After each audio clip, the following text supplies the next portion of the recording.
एक गांव में एक युवा लड़का रहता था। वह अध्ययन में बहुत कमजोर था, जिसके कारण परीक्षाओं में उसे बहुत कम अंक मिलते थे। स्कूल के सभी शिक्षकों की नज़र में उसका बहुत ही खराब इमेज था। शिक्षकों को वह पसंद नहीं आता था और उसके सहपाठियों को उसके मजाक उड़ाने का शौक था। उसका आत्मविश्वास भी अध्ययन में कमजोर होने के कारण बहुत कम था। इस कारण उसके माता पिता भी बहुत परेशान थे।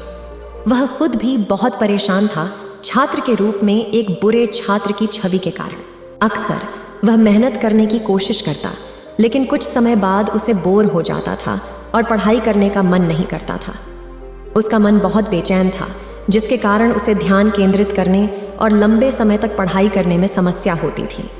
उसे खुद को सुधारना चाहिए था, लेकिन उसे यह पता नहीं था कि वह खुद को कैसे सुधार सकता है। एक दिन उसके दोस्तों में से एक ने उसे बताया कि उनके गांव के पास कुछ दिनों के लिए एक जैन सन्यासी ठहर रहे हैं। कहा जाता है कि वह बहुत ही ज्ञानी है। तुम उसके पास जाओ और उससे मिलो, शायद वह तुम्हारी मदद कर सकता है, उसका दोस्त सुझाव दिया। अगले दिन वह युवा लड़का जल्दी से उठकर सन्यासी के स्थान पर पहुंचा। जब उसने वहां पहुंचा तो सन्यासी ध्यान कर रहे थे। युवा लड़का उनके सामने बैठ गया और सन्यासी को होश में लाने का इंतजार किया। कुछ समय बाद जब सन्यासी ने अपनी आंखें खोलीं तो लड़का उनके आगे झुक गया। सन्यासी ने दयापूर्ण नजर से लड़के को देखा और उससे उसके आने का कारण पूछा। लड़का रोने लगा और कहा, सर कृपया मेरी मदद करें, मैं अध्ययन में बहुत कमजोर हूँ। जब शिक्षक कुछ कक्षा में सिखाते हैं तो मुझे कुछ भी समझ नहीं आता। जब मैं घर पर पढ़ाई करने की कोशिश करता हूँ तो पढ़ाई करने का मन नहीं करता है और थोड़ी देर बाद मैं पढ़ाई छोड़ देता हूँ। इसके कारण मेरे स्कूल में मेरी बहुत ही खराब छवि है। मुझे समझ नहीं आ रहा कि मैं क्या करूँ, कृपया मेरी मदद करें। जैन मार्क ने उसे सांत्वना दी और कहा, चिंता न करो मेरे दोस्त, ऐसे बहुत से छात्र हैं जैसे तुम जो इस समस्या का सामना कर रहे हैं, लेकिन मुझे खुशी है कि तुम सुधारना चाहते हो। इसलिए आज मैं तुम्हें कुछ सुझाव दूंगा जिनका पालन करके तुम अपने मन की ध्यान को बढ़ा सकते हो और कम समय में अधिक पढ़ाई कर सकते हो। इसलिए ध्यान से सुनो। लड़का ध्यान से सुनना शुरू कर दिया। क्या जैन सन्यासी जारी रखा। उन्होंने कहा, पहले अपने आप को अयोग्य मानना बंद करो। दूसरों के निर्णय के द्वारा अपने आप का मूल्यांकन करना बंद करो। हमारा मन बहुत ही शक्तिशाली होता है।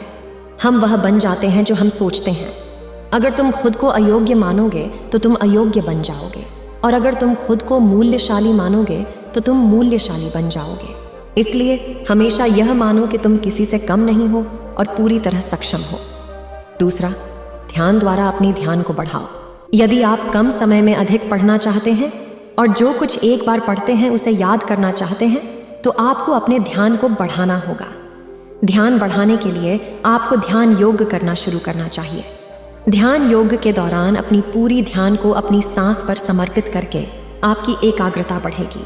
इसके अलावा आप ध्यान योग के दौरान अपनी एकाग्रता बढ़ाने के लिए पीछे से गिनती अभ्यास भी कर सकते हैं।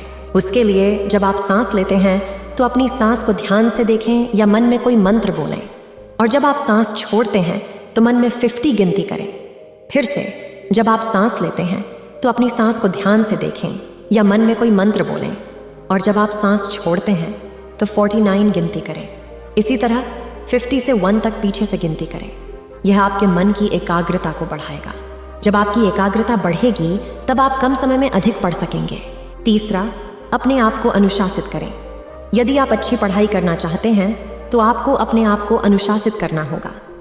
अपने पूरे दिन के अनुसूची का एक आयोजन बनाएं, जिसमें निश्चित समय पर भोजन करना, निश्चित समय पर सोना, निश्चित समय पर उठना और हर दिन निश्चित समय पर पढ़ाई करना शामिल हो।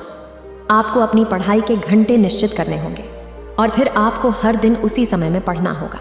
जब हम हर दिन निश्चित समय पर कोई कार्य करते हैं तो हमारा शरीर उस समय के लिए उस कार्य के लिए तैयार हो जाता है। उदाहरण के लिए मान लें कि अगर आप हर रात 9 बजे सोते हैं तो जब भी रात के 9 बजे होगा तो आपको नींद आने लगेगी। उसी तरह यदि आप हर दिन एक निश्चित समय पर पढ़ाई करेंगे तो आपका मन उस समय ज्ञान ग्रहण करने के लिए तैयार हो जाएगा। इसलिए अपने दैनिक दिनचर्या का एक आयोजन बनाएं और उस आयोजन के अनुसार अपने सभी कार्य करें। इससे आपका जीवन अनुशासित होगा और केवल अनुशासित जीवन प्रगति की पथ पर आगे बढ़ सकता है। चौथा, अपने कक्षा में हमेशा मौजूद और सतर्क रहें। पाठशाला में सीखना हमेशा शुरू होता है। यदि आप अपनी कक्षा में मौजूद और सतर्क नहीं रहेंगे तो आप नहीं समझ पाएंगे कि आपके अध्यापक ने क्या सिखाया है। और यदि आप अपनी कक्षा में सतर्क रहेंगे और अध्यापक द्वारा सिखाए गए बातों को समझेंगे तो घर जाकर आपको उसे केवल संशोधित करना होगा। इस प्रकार आपको अपने घर में लंबे समय तक पढ़ाई करने की आवश्यकता नहीं होगी और आप अपने समय को कुछ अन्य गतिविधियों में बिता सकेंगे। इसलिए कभी भी कक्षा छोड़ने की कोशिश न करें और हमेशा कक्षा में मौजूद और सतर्क रहने की कोशिश करें। और यदि आपको कुछ भी समझ नहीं आता है तो अपने अध्यापक से पूछने में कभी हिचकिचाने की कोशिश न करें। 5वां, अपने शारीरिक स्वास्थ्य और मानसिक स्वास्थ्य का ध्यान रखें। एक छात्र के लिए अच्छा शारीरिक और मानसिक स्वास्थ्य रखना बहुत महत्वपूर्ण है। संतुलित आहार और व्यायाम आपको अच्छा शारीरिक और मानसिक स्वास्थ्य दे सकते हैं। आपको अपने शरीर के अनुसार खाने की सही मात्रा जाननी चाहिए। पढ़ाई करने के लिए बैठने से पहले कभी भी भारी भोजन न करें, बल्कि पढ़ाई के लिए बैठने से पहले हल्का और आसान पचने वाला भोजन लें।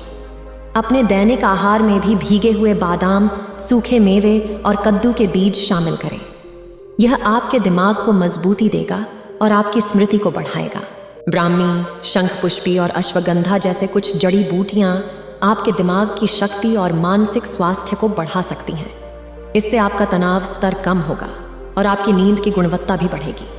और यदि आप हर रात गहरी नींद लेते हैं तो आप दिन भर अधिक सतर्क रहेंगे और अपनी पढ़ाई पर केंद्रित हो सकेंगे।